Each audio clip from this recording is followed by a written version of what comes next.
1 Tessalonicenses, capítulo 1, nós vamos ler o texto é de 1 a 10, e nós vamos ler alguns versículos. Esse tem sido o texto que nós temos usado aqui durante essa série, que você possa ler ele por completo depois na sua casa. A gente vai ler alguns versículos como fizemos no domingo passado, ok?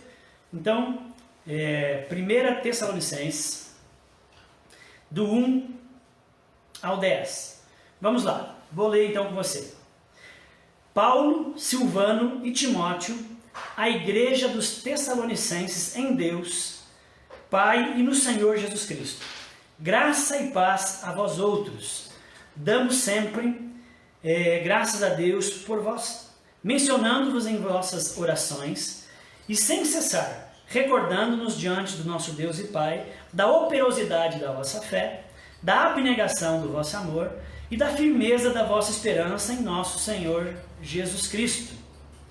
Reconhecendo, irmãos, amados de Deus, a vossa eleição, porque o nosso Evangelho não chegou até vós tão somente em palavra, mas sobretudo em poder no Espírito Santo, em plena convicção, assim como sabeis ter sido o nosso procedimento entre vós e por amor de vós. Com efeito, vos tornastes imitadores nosso e do Senhor, tendo recebido a palavra, posto que em meio a muita tribulação, com alegria no Espírito Santo. De sorte que vos tornastes um modelo para todos os crentes da Macedônia e na Acaia, porque de vós repercutiu a palavra do Senhor, não só na Macedônia e na Acaia, mas também por toda parte se divulgou a vossa fé para com Deus, de tal ponto que não termos necessidade de acrescentar coisa alguma. Pois eles mesmos, no tocante a nós, proclamam que repercussão teve o nosso ingresso no vosso meio, e como, deixando os ídolos, vos convertestes a Deus, para servirdes o Deus vivo e verdadeiro, e para guardardes dos céus o seu Filho, a quem ele ressuscitou dentre os mortos, Jesus, que nos livra da ira vindoura. Queridos, esse texto, então, nós temos usado ele aqui para dar a base daquilo que nós temos desenvolvido nessa série. Então, essa é a quarta mensagem, ou a quarta pregação da série que nós temos feito aqui, intitulada de A Espiritualidade Contagiante. Essa série, como eu tenho repetido nas introduções das mensagens, ela é sobre a vida cristã, vivida com tamanha intimidade com Jesus, de que isso repercuta, e que se expresse de uma forma apaixonante, viva e significativa para você que experimenta esse relacionamento com Ele, mas também, ao mesmo tempo, seja contagiante, atrativa àqueles que convivem e que estão à sua volta. Temos refletido aqui ao longo desses últimos domingos o exemplo de vida contagiante que nossos irmãos lá do primeiro século da igreja de Tessalônica apresentavam. Por isso que nós lemos esse texto de introdução. Paulo deixa-nos o relato de quão apaixonante e relevante era a espiritualidade deles, ao ponto de todos terem eles como padrão de fé a ser seguido, que é o que nos diz o versículo 7, em toda a Macedônia e Acaia. Isso tudo, nessa espiritualidade vibrante que eles tinham, isso tudo, eles sendo novos na fé e estando debaixo de grande perseguição, de dores e sérias dificuldades. Então nós vimos na primeira pregação que a vida virtuosa deles era a razão dessa espiritualidade contagiante. Vimos na segunda pregação que a fé operosa, e não teórica que eles tinham também era o que fazia com que eles tivessem essa espiritualidade contagiante. E na terceira mensagem nós vimos que a sólida esperança que eles tinham mantinha-os firmes, perseverantes e sempre abundantes em Deus e na obra do Senhor. Hoje eu quero falar aqui sobre a terceira característica virtuosa que havia em suas vidas e que lhes conferia essa espiritualidade tão contagiante, apaixonante, atrativa. Algo que eu desejo ter cada vez mais na minha vida e o que eu imagino que você também deseja ter na sua vida. Então nós vamos falar hoje aqui sobre o amor abnegado. Mas antes de avançarmos na mensagem de hoje sobre o amor abnegado, a gente precisa lembrar que essas características, a fé operante, a sólida esperança e o amor abnegado, que são evidências da eleição ou da salvação de todos os cristãos, conforme o versículo 4, não surgem naturalmente, mas elas surgem nas nossas vidas por meio de um sincero e sério relacionamento com Jesus Cristo. Elas são dádivas de Deus, do Pai, para nós. E por nós termos em nossas vidas, nós podemos experimentá-las e antecipar essas realidades, que conforme vimos na pregação passada, são realidades do porvir, que nós já passamos a experimentar hoje, agora. E desenvolvê-las na nossa vida é obra do Espírito Santo, que nos capacita para praticá-las e desenvolvê-las até que elas se tornem uma virtude, né? Não um acontecimento esporádico, mas uma virtude presente continuamente nas nossas vidas, como se fosse uma segunda pele, uma nova língua, uma marca de fato em nossas vidas. Quanto mais nós nos empenhamos em praticá-las, tão mais contagiante será a nossa espiritualidade. A fé que recebemos do Senhor Jesus, que nos levou à salvação, ela precisa ser operosa, ela precisa ser prática. A esperança que recebemos, ela precisa ser sólida, firme. E o amor que igualmente recebemos, precisa ser abnegado. Então, esse é o nosso maior objetivo, como falamos. Depois de sermos salvos pelo Senhor Jesus, o maior objetivo da nossa jornada de fé é desenvolver as virtudes cristãs em nossas vidas, dos quais essas três são as principais. Só que desenvolver virtudes e ter uma vida virtuosa não pode ser um fim em si mesmo, porque essa série de mensagens, o objetivo não é moralismo, não é isso. A finalidade de termos uma vida virtuosa, desenvolvermos essas características que havia nos crentes de Tessalônica, o objetivo é adoração e missão. O objetivo é que Deus seja glorificado e conhecido por meio da vida virtuosa de seus filhos. Então, dito isso, vamos ao tema de hoje. E eu quero entrar então no primeiro ponto da mensagem a respeito do amor abnegado. E o primeiro ponto dessa mensagem é: o amor na modernidade não é plausível. O amor na modernidade, né, no momento presente, na época que nós vivemos, ele não é plausível.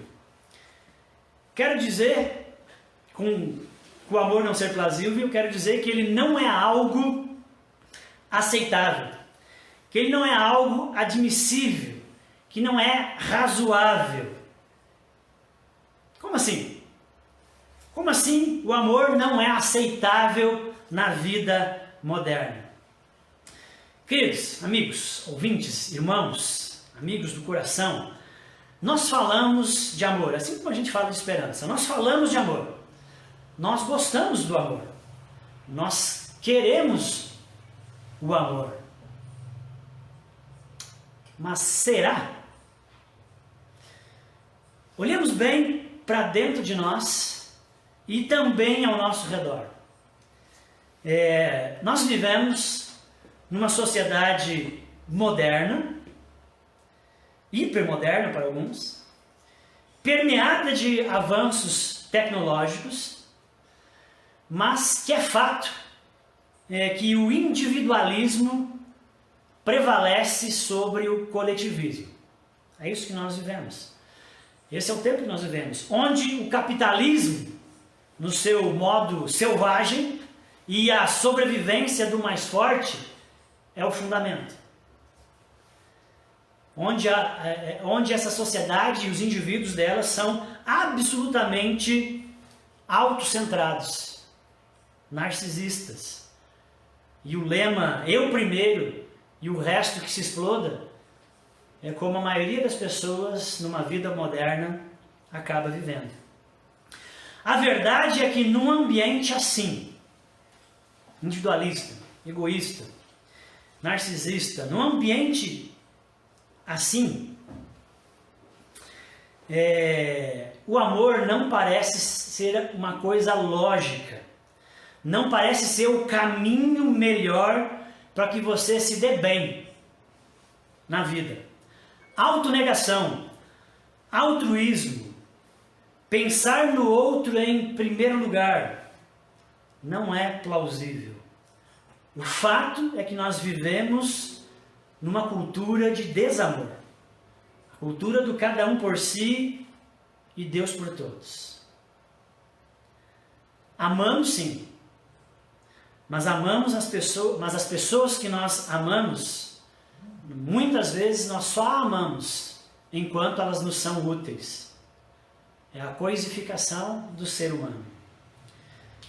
Irmãos, as Escrituras nos ensinam que o amor, ele é uma dádiva. E nós só o desenvolvemos, amadurecemos, florescemos, temos ele de maneira plena em nossas vidas, se nós estivermos em relacionamento com Deus por meio de Jesus Cristo. Esse é o ensinamento bíblico.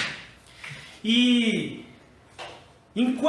quanto mais distante de Deus a sociedade fica, o fato é que menos amor, por isso, existirá no nosso meio. Eu queria convidar você a olhar para as culturas antigas, como as culturas gregas e romanas. Nessas culturas da antiguidade, o homem ideal, o homem virtuoso, que é o que nós estamos falando aqui, né? De sermos virtuosos para termos uma espiritualidade contagiante. Nessas culturas, na cultura antiga, o homem ideal, o homem virtuoso, não era aquele que negava a si mesmo. Não era aquele que pensava primeiro no outro para depois pensar em si. Não. Nas culturas antigas, o homem virtuoso era o homem guerreiro, era o homem conquistador, aquele que toma as coisas pela força, é aquele que se impõe. Era a cultura da violência, a cultura da competição, a cultura da imposição, onde os fracos, como doentes, pessoas mais idosas, viúvas, pobres, eram desprezados e descartados. Quero dizer para você que foi a fé cristã, por meio do exemplo dado pelo nosso Senhor Jesus, de amor abnegado, e das vidas transformadas dos seus seguidores, que também demonstravam amor abnegado, que transformou a barbárie do mundo antigo em civilização. Foi o amor abnegado, presente no cristianismo, que mudou a realidade de uma cultura de desamor, de barbárie, de violência do mundo antigo para o mundo civilizado que nós conhecemos. O amor que recebemos de Deus nos humanizou, nos civilizou. Mas infelizmente, de algum tempo para cá, mais especificamente da modernidade, do início da modernidade para cá, infelizmente, a barbárie voltou. E a expectativa era que a humanidade evoluísse. Mas o que aconteceu, o que nós temos percebido, é que a humanidade involuiu. Por quê? Porque nós não queremos saber de Deus. E sem Deus não há amor. Sem amor não há a virtude do amor presente nos seres humanos, em nós. Então, a cultura antiga era uma cultura do desamor.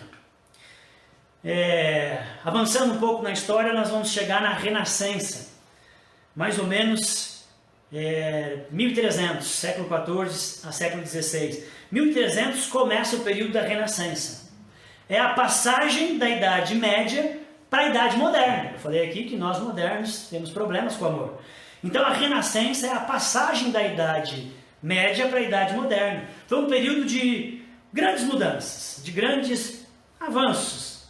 Mas também foi, na Renascença, a tentativa de reconstruir a sociedade, só que agora ela sem Deus. Começou-se na Renascença o processo de secularização. Reconstruir a sociedade sem os fundamentos da religião nos setores públicos da vida e relegando a religião, a fé, para a periferia.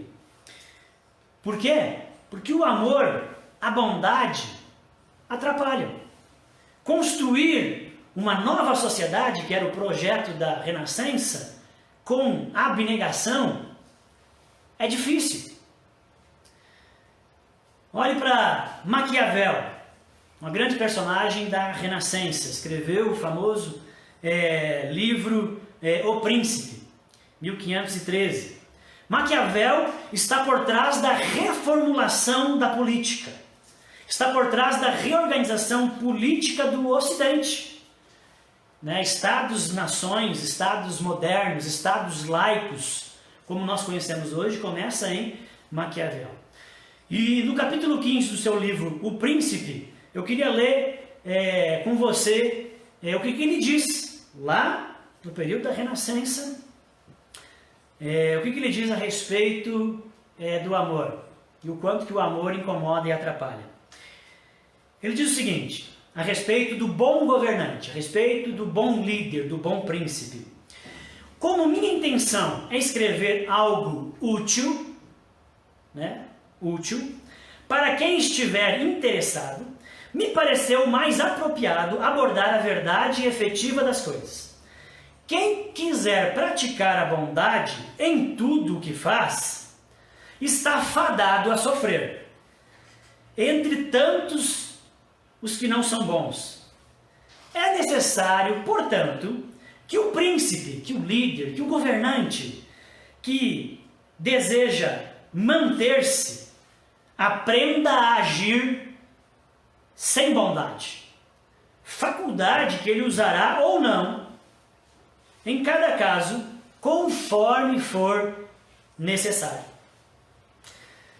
O que Maquiavel estava dizendo é que o amor, no campo da política, é algo supérfluo.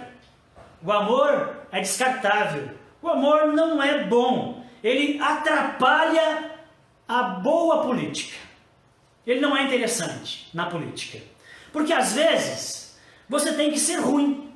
Porque às vezes você vai ter que exercer o poder, de maneira impositiva.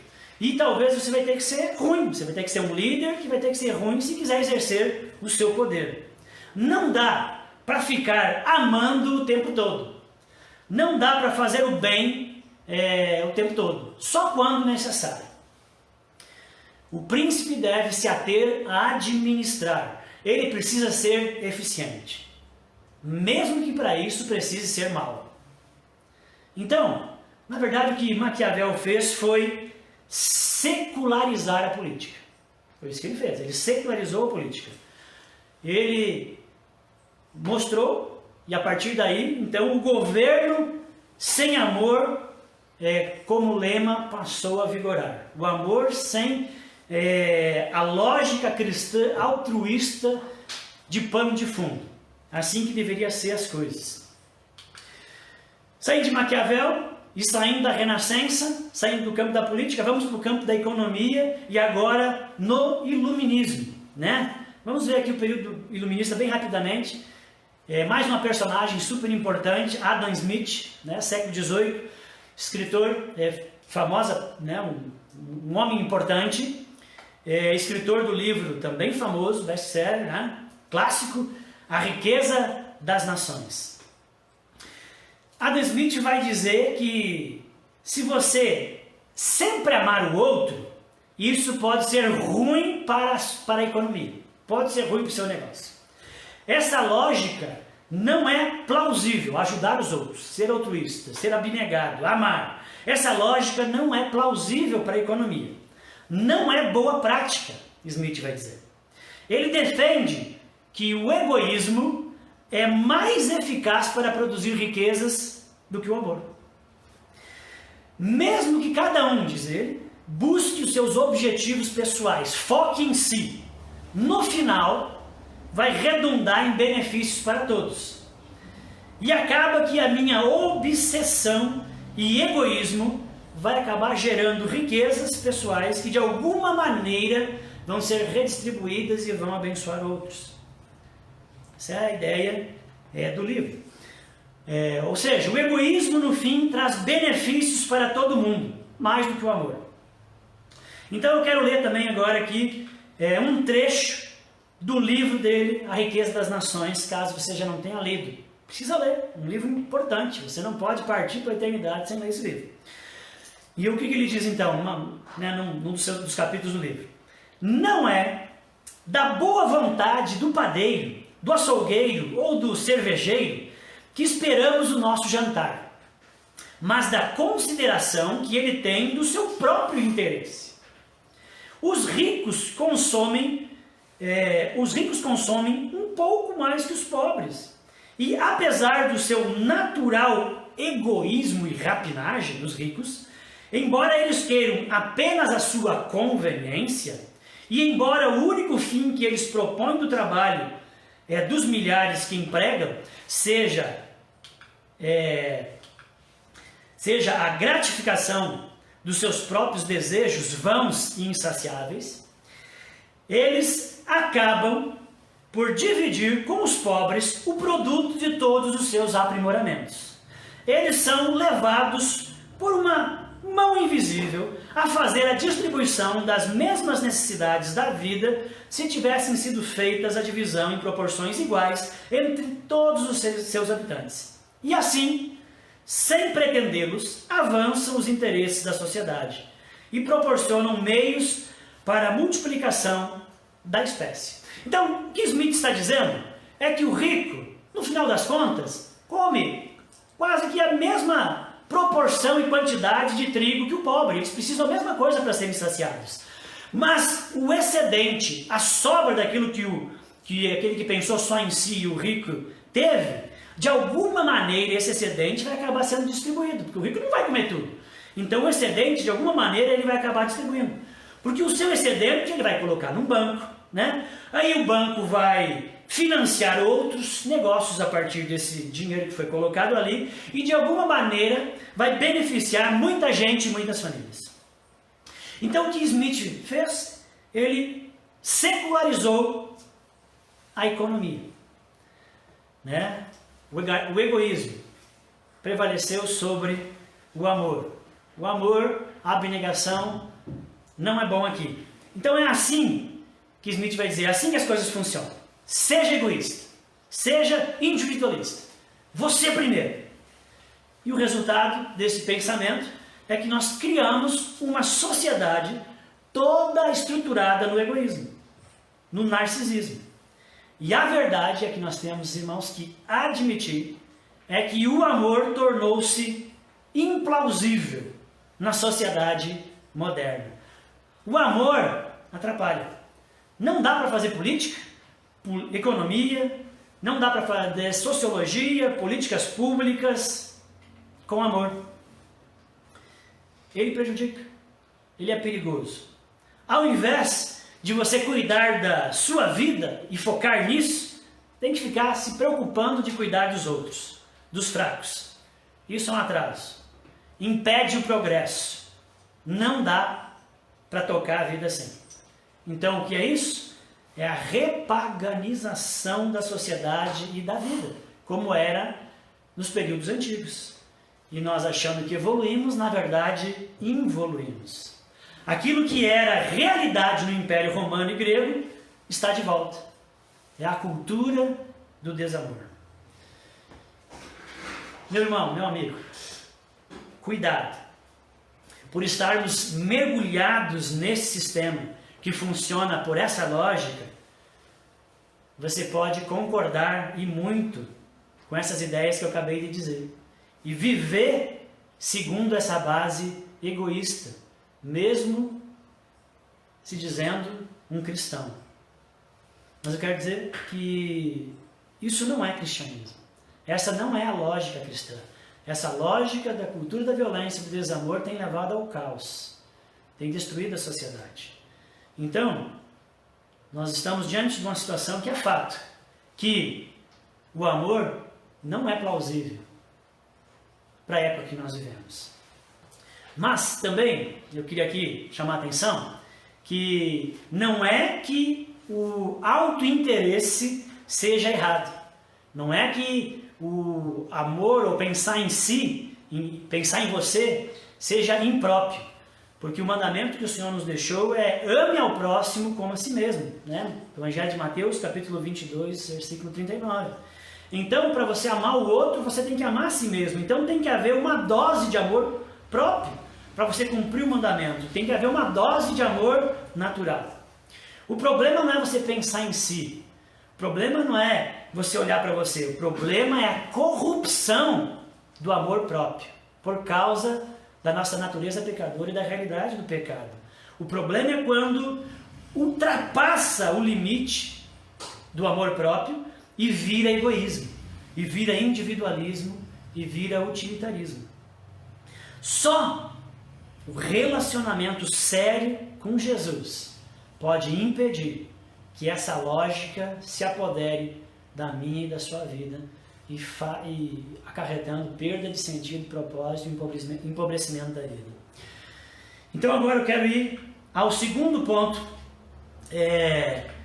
e último da nossa mensagem, que é de fato o tema, o amor abnegado, o amor ágape, o amor que não busca os seus próprios interesses, o amor que faz sem esperar o troco, né? É como o nosso Deus age conosco. Então, queridos, a virtude cristã do amor, juntamente com a fé e a esperança, elas são capazes de reverter a barbárie dos nossos dias e fazer com que nós verdadeiramente sejamos humanos nessa terra. Tem uma frase que eu gosto muito do autor Hans Huckmacher, autor de alguns livros muito legal, Arte Moderna e a Morte da Razão, A Arte Não Precisa de Justificativas, tem um sobre estética do monergismo, que eu não me lembro o nome, mas foi um pensador cristão e um teólogo cristão muito importante. E essa frase dele eu gosto muito, ele diz assim: Deus não veio tornar os homens cristãos, mas veio transformar os cristãos verdadeiramente homens. Porque o pecado em nossas vidas nos desumaniza, o pecado em nossas vidas diminui a humanidade e aumenta a animalidade. E o relacionamento com Deus, fé, esperança e amor em nossas vidas, nos faz verdadeiramente humanos.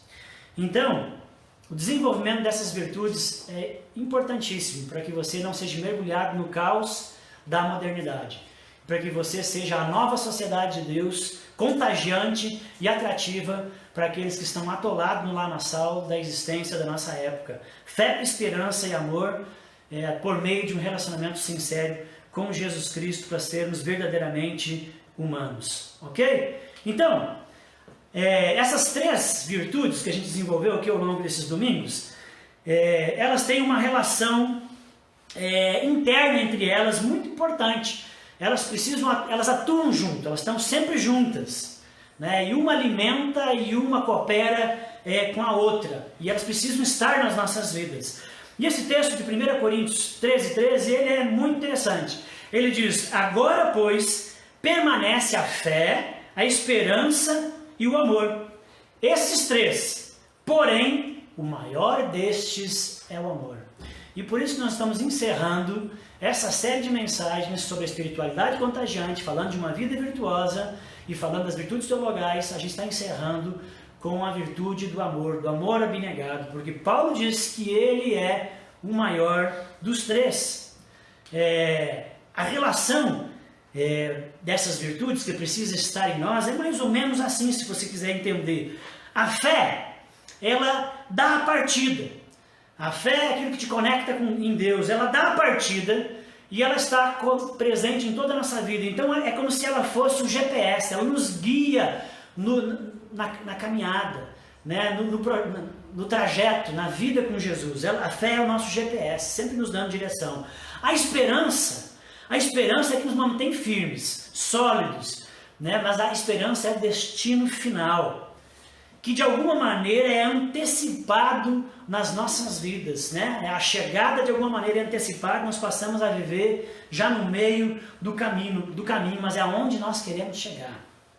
E o amor, então Paulo diz que é superior à fé e à esperança. O amor é o caminho. A fé é o GPS, a esperança é a chegada e o amor é o caminho, o trajeto, o percurso.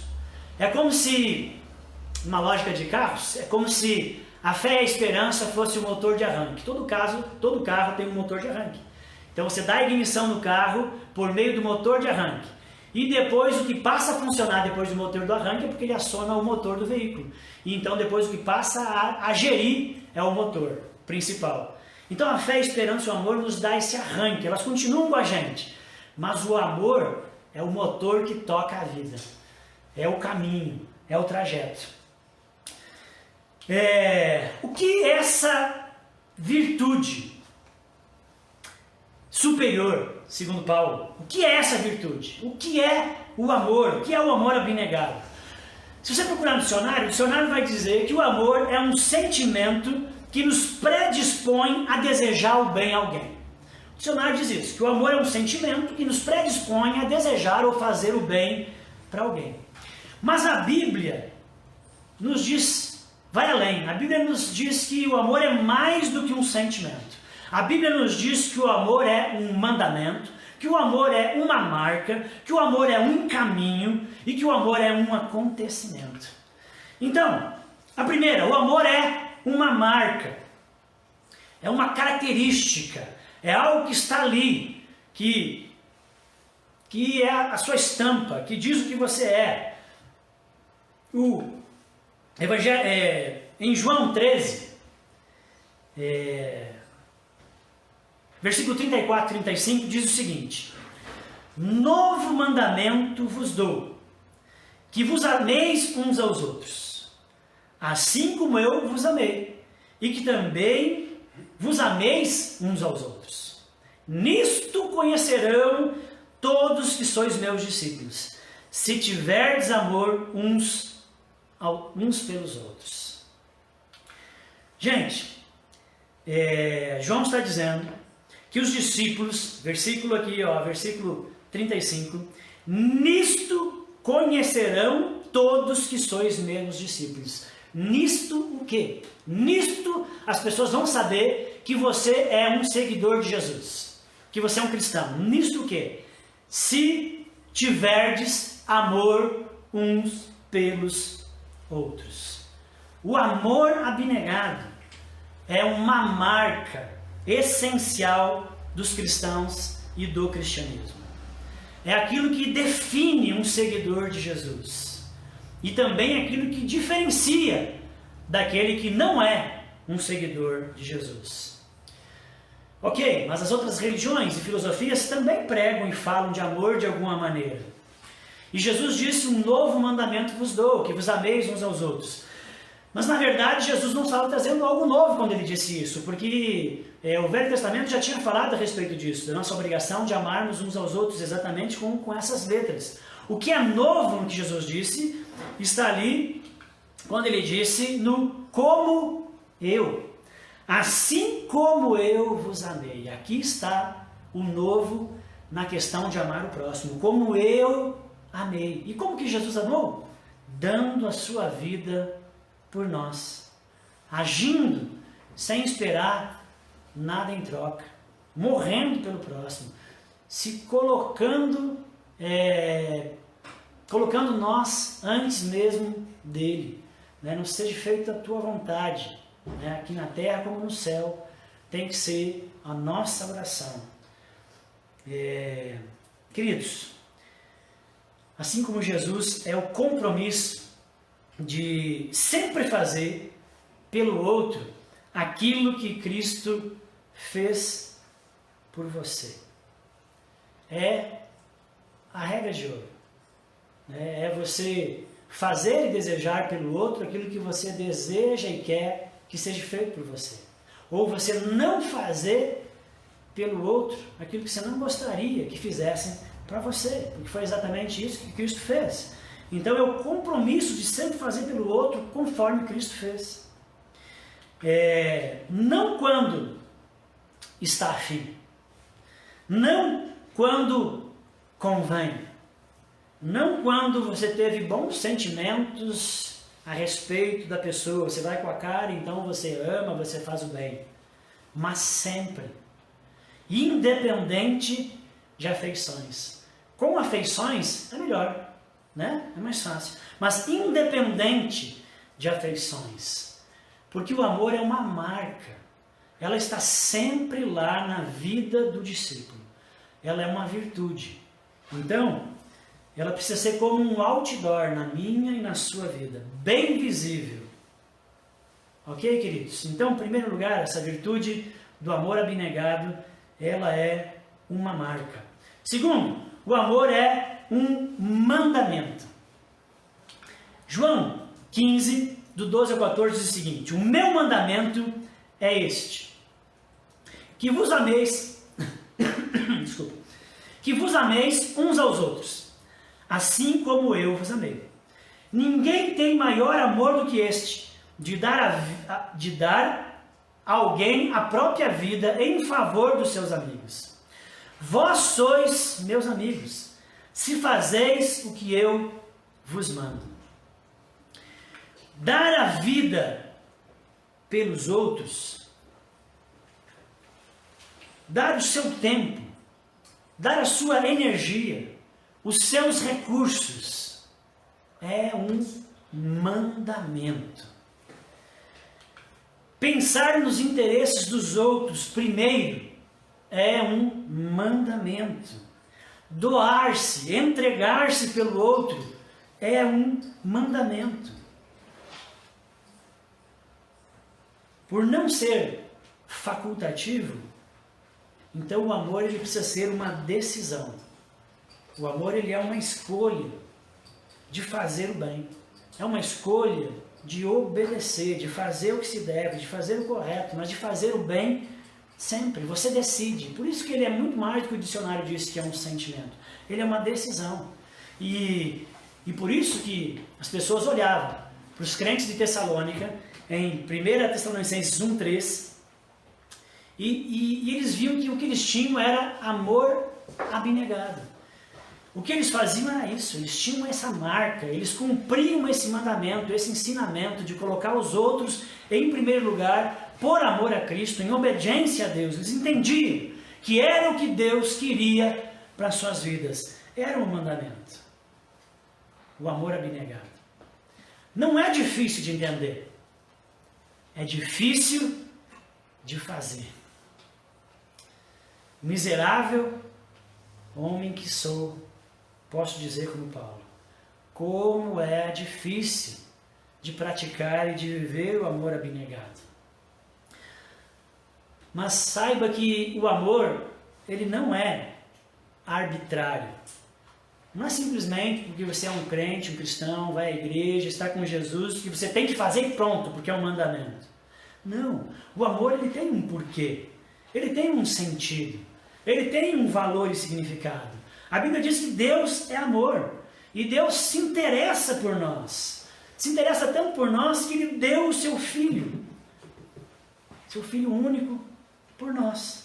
Ou seja, Deus, Ele é bom, Deus é bom.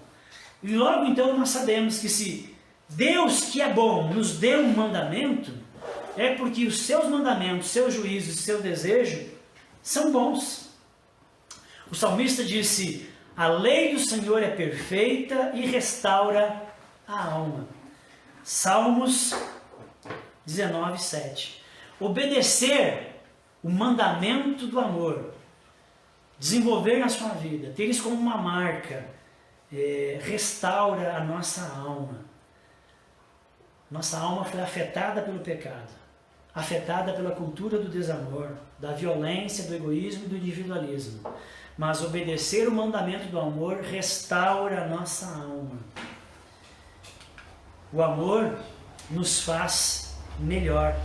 O amor nos faz mais humanos. O amor nos faz mais parecidos com Jesus. O terceiro característica desse amor abnegado é que o amor é um caminho. E esse é o ponto. O amor, ele é uma marca, e precisa ser algo marcante na minha e na sua vida como seguidor de Jesus, se quisermos que a nossa espiritualidade seja atrativa, contagiante. O amor é uma marca, o amor é um mandamento, algo que nós fazemos por amor a Deus, né? A vontade de Deus para as nossas vidas. Mas primeiramente ele é um caminho. Olha só, 1 Coríntios 12:31 diz o seguinte: Paulo disse para a igreja de Corinto: portanto, procurai com zelo os melhores dons. Aqui ele está encerrando um discurso. Eu vos mostrarei um caminho ainda mais excelente.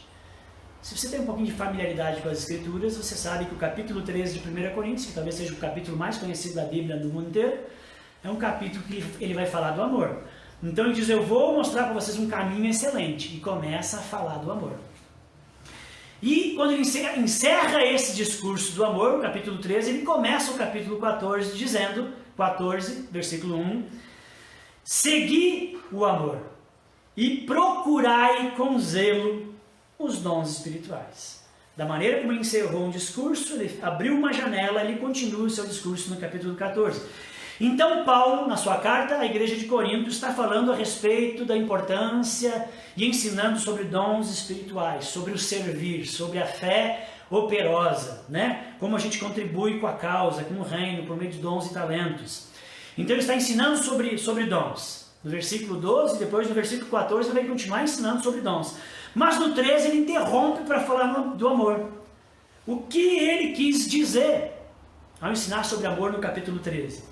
Paulo quis nos ensinar que, a não ser que o amoroso caráter de Cristo seja evidente em nossas vidas e em nossas práticas, o uso dos dons, tanto naturais como espirituais, serão inúteis no reino de Deus.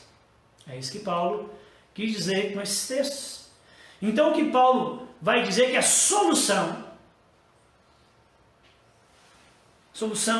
é o amor como um caminho. A solução, Paulo passa a apresentar, é um caminho excelente. Um caminho excelente que nós precisamos seguir. Há uma solução, há um caminho para o caos, para o desamor, para o individualismo, para o egoísmo, né, para os problemas da humanidade. Há um caminho excelente, é o amor. Mas não basta saber que existe, você tem que escolher e estar nesse caminho, e você precisa caminhar, seguir o amor. Essa é a solução.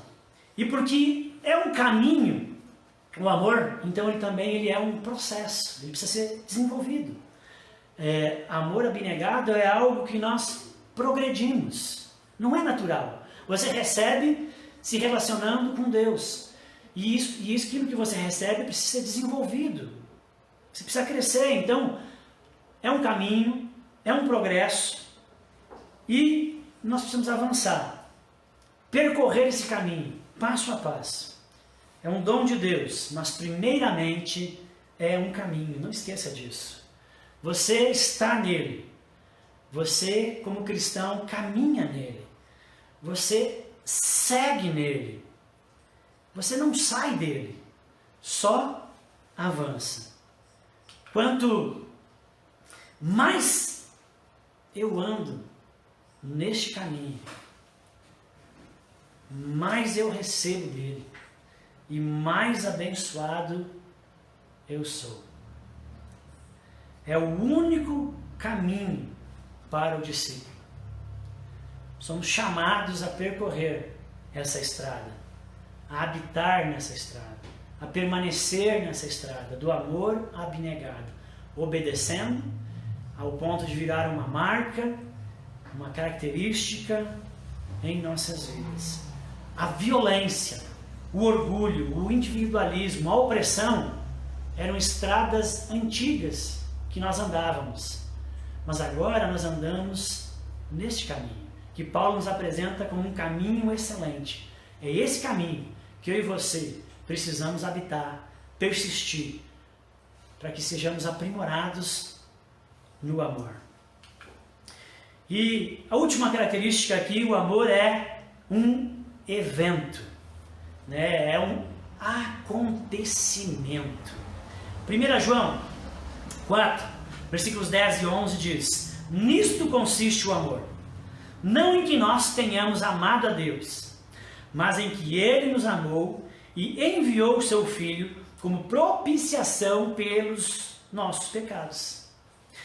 Amados, se Deus de tal maneira nos amou, devemos nós também amar uns aos outros. João deixa muito claro, nessa sua primeira epístola, que o amor não é só um princípio moral para ser obedecido. O versículo 10 que eu acabei de ler, ele diz que o amor é Cristo enviado a nós. O amor é um acontecimento.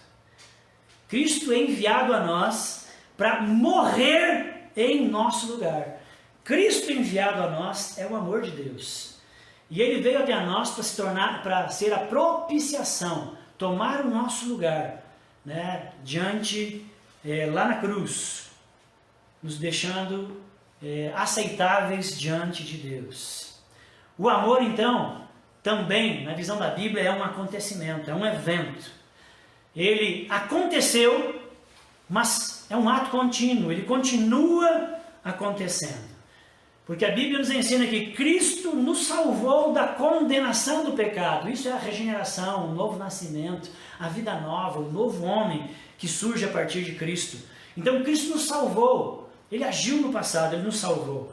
Mas Ele está também nos salvando no tempo presente do poder do pecado.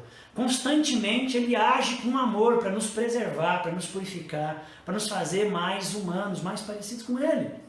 E Ele nos salvará da presença do pecado, que é a redenção, a glória, né, a redenção futura, a glorificação, o ato final. Então, o amor de Deus, o amor abnegado, ele também é um evento, um acontecimento. Deus está nos amando e nos servindo todo momento, no passado, no presente e futuro.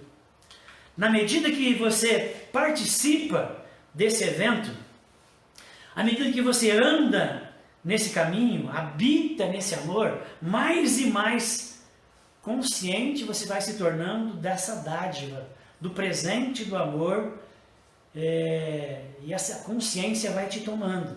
E então, o mandamento de amar, que é difícil de praticar, o amor abnegado, é fácil de entender, mas difícil de praticar, o amor passa a tornar-se possível, aceitável e plausível. O medo, o desespero, o pesar, a dor desaparece. Porque você está nesse caminho, crescendo no caminho, cada vez tomando mais consciência do amor e da dádiva, então você avança. Esse amor é a presença de Deus em nós, nos capacitando para agirmos altruisticamente, como Ele, como Jesus fez por nós. Então, queridos, é uma marca, é um mandamento, é um caminho, é um acontecimento. Você está inserido nisso se você pertence a Deus e se relaciona com Jesus de maneira séria. Então é só seguir o fluxo desse movimento. seguirmos esse caminho excelente. E você vai desenvolver uma espiritualidade realmente contagiante. A sua relação com Jesus vai se tornar apaixonante, maravilhosa. As pessoas vão perceber a transformação, porque você está nesse caminho. Você está envolvido por esse caminho. Você está progredindo nesse caminho. Então siga o fluxo do movimento, do caminho excelente. O amor é uma dádiva. Você e eu não merecemos, mas recebemos gratuitamente.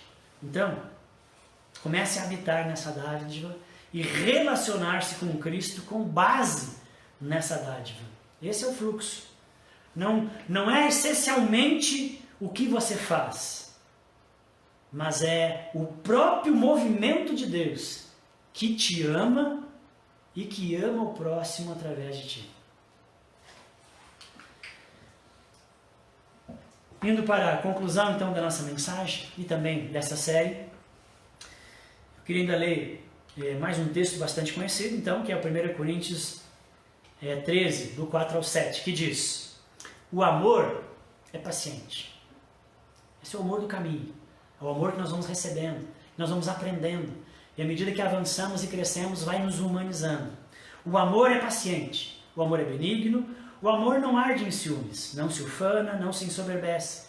Não se conduz inconvenientemente. Não procura os seus interesses. Não se irrita. Não se ressente do mal. Não se alegra com a injustiça. Mas regozija-se com a verdade. Tudo sofre, tudo crê, tudo espera, tudo suporta. O amor é paciente, ele é benigno, não arde em ciúmes, não se irrita, tudo espera, tudo suporta, não se alegra com a injustiça. Queridos, são ações do amor, daquele que está no caminho do amor que habita em nós. São ações que Deus espera que eu e você pratiquemos e que isso seja, né, a virtude. Agora, o que levaria você a praticar esses atos de amor descritos aqui em 1 Coríntios 13, do 4 ao 7, sem esperar algum benefício em troca? O que levaria você a praticar os atos de amor abnegados, sem esperar algum benefício em troca? Quero dizer para você que você fará isso simplesmente porque você já tem o benefício antes de agir. Não espera nada em troca, porque você não faz as coisas por necessidade, mas você faz por generosidade, porque você já é abençoado e você já só responde às muitas dádivas e bênçãos recebidas em Cristo. O seu agir de amor não é uma troca, porque você já tem o benefício antes de agir. Pense nisso. Quão maravilhoso é andar nesse caminho. O amor sustenta a fé e a esperança. O amor torna a vida possível. Podemos vivê-la sem medo e sem terror, porque o amor lança fora todo medo. Então o amor torna a vida possível. Queridos, siga o fluxo. Siga o caminho sob modo excelente. Seja altruísta, abnegado, por amor a Cristo. Eu queria convidar você para nós encerrarmos essa mensagem. Nós temos um tempo de oração. E lembre, a vida virtuosa dos irmãos tessalônicos fez deles terem a espiritualidade que eu e você desejamos ter, e que trouxe vida, e que fez deles seres humanos maravilhosos. Então, você tem, se você é um seguidor de Jesus. Se você não é um seguidor de Jesus, receba Ele na sua vida hoje. Feche seus olhos, dobre seus joelhos, né? Chame Ele para estar contigo. confesse seus pecados, reconheça que você é um pecador, né? Chame Ele para estar contigo, desenvolva um relacionamento com Ele. Fé, esperança e amor vêm de relacionarmos com Ele e são desenvolvidas com a ajuda do Espírito Santo, mas precisa de empenho. Você tem que estar consciente disso todos os dias e buscar crescer em fé, esperança e amor, até que a fé se torne operosa, até que a esperança seja firme e até que o amor seja abnegado na sua vida. Isso é um processo. Não esqueça, essas dádivas estão à nossa disposição. Que o Senhor Jesus e o seu Espírito nos capacite a vivermos de tal maneira que isso frutifique e floresça nas nossas vidas, atraindo muitas pessoas a Cristo por causa da vida virtuosa. Que Cristo cresça e que nós diminuamos. Mas o caminho é a vida virtuosa de Cristo nas nossas vidas. Vamos orar?